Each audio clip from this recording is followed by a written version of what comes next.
9 майда Сармаш җирлегенә караган Федоровкада фронтовиклар һәм тыл хезмәтчәннәренә багышланган хәтер мемориал ачылды.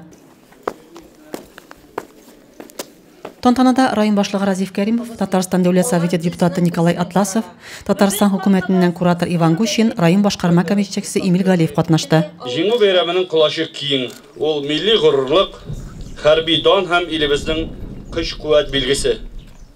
Илебезнең данлы җиңүдә якташларыбызның да өлеше зур булуын барыбыз да беләбез. Федоровкада мемориал комплекс химиячеләр ямында булдырылды. Авылдашыбыз Иван Яковлев җиңүнең 65 еллыгына биредә Бөек Ватан сугышына катнашкан ветераннар исемлеге белән һәйкәл ясаткан иде. Җиңүнең 75 еллыгына бездә аны тугрыландырып, әти-бабаларыбызның фотографияләре куелган хәтер мемориал комплексын сафка бастыру идеясе туды. Федоровкада сугышка 147 ир-егет китә, шуларның 87се яу кырында башларын сала. Авылда картлар, хатын-кызлар, балалар гына кала. Алар басу кырларда, фермаларда фидакарларча эшли, фронтка продуктлар, йон ыеп башлар җибәрә. Шуңа да без тыл хезмәтчәннәренә дә һәйкәл куярга булдык, ди Валентин Атласов. Шунысы игътибарга лаек, 76 елдан соң да каһарманнарыбыз турында мавыктыргыч материаллар табыла. Эзләнү эше дәвам итә. Сугыш һәм тыл ветераннары хөрмәтенә фотосурәтләр белән китапта эшләнә.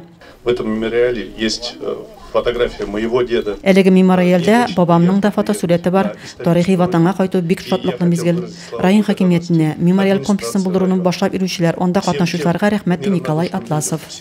Хәтер мемориалы булдыру эшендә катнашканнарга район башлыгы рәхмәт хатлары тапшырылды. Тантаналы митингтан соң Бөек Ватан сугышы елларында һәлак булган солдатларын 1 минут тынлык белән искә алдылар һәм чәчәкләр куйдылар. Рәзимә Кашапова, Юлия Казамарова, Денис Ипатов, Зәй хәбәрләре.